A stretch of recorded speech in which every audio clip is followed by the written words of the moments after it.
welcome back to the Learn English Talk podcast. I'm Mia.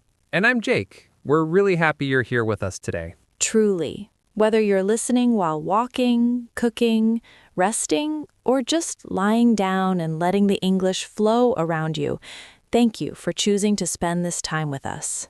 And before we gently settle into today's conversation, we have a small favor to ask. If you're enjoying these episodes, take a moment to like this one and subscribe to the channel. It really helps us keep creating calm, natural conversations for you. Yes, and it also helps other learners find a quiet place to practice English, just like you're doing right now. All right. So today we're talking about something very human, very universal, and honestly, something we all deal with every single day. Emotions. Exactly. Calm English conversations about emotions.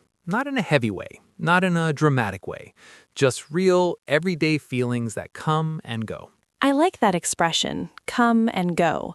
Emotions really do move through us, don't they? They do. And sometimes we don't even notice them until they're already there. Or until they've already passed. True. I was thinking about that this morning, actually. I woke up feeling not bad, not great, just kind of neutral. That quiet middle space. Yeah, and I realized that I don't always know how to describe that feeling. It's not happiness, it's not sadness, it's just being. I know that feeling so well. I think many people do, but we don't talk about it much because it feels too simple or maybe too vague. Right. We often talk about big emotions, being excited, being angry, being stressed, but those quiet emotions are just as real. They really are. Sometimes I think those quiet moments are when we actually feel most like ourselves. That's a beautiful way to put it. Thank you. And I think for language learners, emotions are such an interesting topic because we feel them deeply, even when we don't yet have the words for them in another language. Oh, absolutely. You might feel nervous or proud or relieved, but the English words don't always come easily. Sometimes the feeling is much bigger than the vocabulary we have. And that can be frustrating. Yes, I remember when I was learning another language, there were moments when I felt so much, but all I could say was, I'm fine. I'm fine carries so much weight sometimes. It really does. It can mean I'm okay, or I'm not okay at all, or I don't want to talk about it, or even please ask me more. That's one of the fascinating things about emotions and conversation.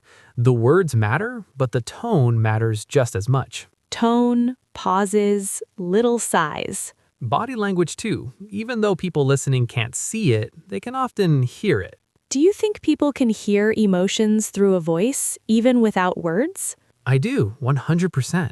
You can hear a smile. You can hear tiredness. You can hear when someone is holding something back. I agree. Sometimes I listen to a friend and I know they're not saying what they're really feeling, but I can hear it underneath. And in those moments, we often slow down, don't we? Yes, we speak more gently, or we listen more carefully.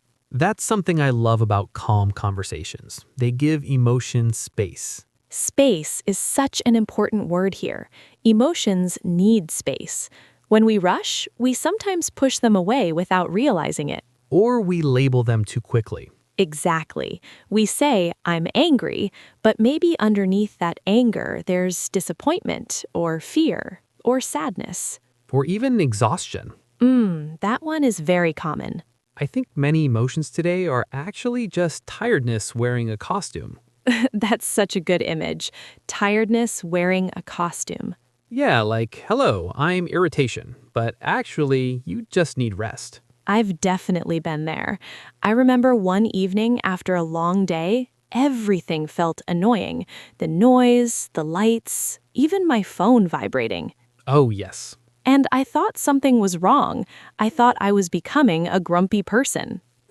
But But then I slept, and the next morning, everything felt lighter. The emotions didn't disappear, but they softened. sleep has a magical way of doing that. It does. And it reminds me that emotions are not permanent. That's such an important reminder, especially when we're in the middle of a difficult feeling. When you're sad, it can feel endless. Or when you're anxious. Yes, anxiety has a way of convincing us that it will always be there. I used to think that emotions defined me. If I felt anxious, I thought I am an anxious person. I relate to that so much. But over time, I started to see emotions more like weather. Oh, I love that comparison. Some days it's sunny, some days it's cloudy, sometimes there's a storm. But the sky itself doesn't disappear. And you are the sky. Exactly. That's such a comforting way to think about it. You can notice the emotion without becoming it. And when you talk about emotions in that way, the language becomes gentler. Yes, instead of saying, I'm angry, you might say, I'm feeling angry right now. That small difference matters. It really does. It gives you a little distance, a little kindness, And kindness is something we often forget to give ourselves. especially when learning a language. Oh, absolutely. Language learners can be very hard on themselves. They really can. I've heard so many learners say things like, I feel stupid, or I'm bad at English. And that breaks my heart a little. Mine too, because those feelings are so heavy and they're often not true. Or at least they're not the full story. Exactly. Struggling doesn't mean failing, it means learning. And feeling nervous when speaking English doesn't mean you're weak, it means you care. Caring actually is a strength. It really is. And emotions can guide us if we listen carefully. That's true. Nervousness might tell you that something matters to you. Excitement might tell you that you're growing. And even sadness can tell you that you valued something. I think sadness gets a bad reputation. It does. People often want to avoid it at all costs. But sadness can be very quiet and gentle too. Yes, it doesn't always look like crying or pain. Sometimes it's just a soft heaviness. Or a feeling of missing something. Missing is such a tender emotion. It is. Missing a person, a place, a time in your life. I sometimes feel that when I hear certain songs. Me too. Music is closely connected to emotions. A song can bring back a feeling instantly, even years later. And suddenly, you're not just listening, you're remembering. I like those moments, even when they're a little sad. Me too. They remind me that I've lived, that I've felt deeply. That's beautiful. Thank you. And I think talking about emotions like this in a calm way helps us accept them instead of fighting them. Acceptance doesn't mean giving up.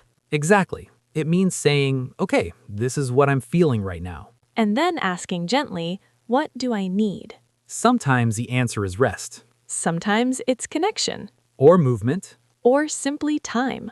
Time is often the hardest one. Yes, because we want quick solutions. But emotions don't always work on our schedule. Unfortunately. But learning to sit with them, even for a moment, can be very powerful. I agree. Even just naming the emotion can help. Saying it out loud? Yes, or even quietly to yourself. I feel overwhelmed. I feel calm. I feel unsure. That act of naming creates clarity. And clarity often brings relief.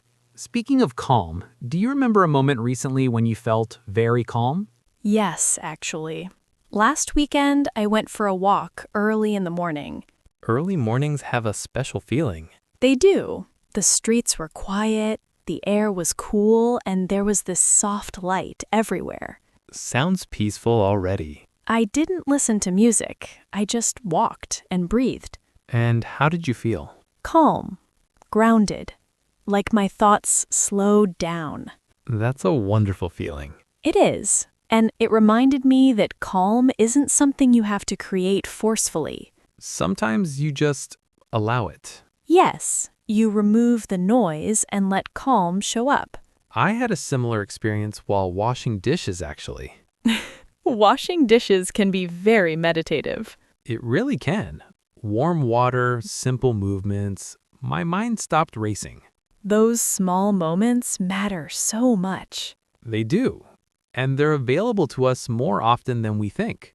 I think emotions become overwhelming when we don't give ourselves those small pauses. That's true. We keep going and going and going. Until the emotions say, hey, please notice me. And then they show up loudly. Yes, sometimes as stress, sometimes as tears, sometimes as anger. But really, they just want attention. Gentle attention. Exactly. And actually, before we really say goodbye, I feel like there's still more we can sit with today. I was thinking the same thing. This topic doesn't really like being rushed, does it? Not at all. Emotions don't follow a clock. They kind of stretch. Yeah, and when we slow down, more things come up naturally. Exactly. I was just thinking about how emotions change throughout a single day. Oh, that's interesting. Like emotional waves. Yes, you can wake up feeling calm, then feel rushed an hour later, then maybe feel focused, then suddenly tired, then peaceful again. And sometimes we expect ourselves to feel one way all day. Which is so unrealistic. Very. Imagine expecting the weather to stay the same from morning to night. That would be strange. But we do that with ourselves. We do. We think, I was motivated this morning, why am I not motivated now? Or, I was happy yesterday, why do I feel heavy today? And then we judge ourselves. That judgment adds another emotion on top of the first one. Usually something like guilt or frustration. Exactly. It's like stacking emotions. I've been trying to practice noticing emotions without judging them. How does that look for you? If I feel low energy, instead of saying, this is bad, I just say, okay, low energy is here. That sounds simple, but I know it's not always easy. It's not. The mind wants a story. Yes, a reason, a problem to solve. But sometimes the emotion doesn't need to be solved. It just needs to be felt. Exactly. I remember a moment a few years ago when I felt really off for a few days. Off how? Just disconnected. Nothing was wrong, but nothing felt exciting either. That emotional fog. Yes, I kept asking, what's wrong? And it made it heavier. And then? I stopped asking and allowed myself to be quiet. The feeling passed. That's such a powerful lesson. Not every emotional state needs an explanation. Or a fix. Or a label. Emotions show up in the body too. Shoulders, chest, stomach. Or lightness, like relief. Relief is such a gentle emotion. It really is. And when we talk calmly, it gives permission to relax. I hope our listeners feel that. You don't need every word to understand the feeling. Tone carries meaning. Silence, too. Silence can be comfort. Or presence. Presence is underrated. Especially in emotional conversations. You don't need to fix. Just listen. And in another language, listening is powerful. You don't need perfect grammar to share a feeling. People respond to emotion, not perfection. Feeling understood is deeply comforting. Even partially. Connection matters. Language is a bridge to that connection. Even a podcast can create that sense. Especially when you feel alone. You're not alone in your emotions. Sadness doesn't mean failure. It means you're human. Joy doesn't have to be loud. Quiet joy counts. Like understanding without translating. Those small wins build confidence. Confidence changes emotions. Less fear, more curiosity. Everything is connected. Emotions, language, body, mind. Take a moment after listening.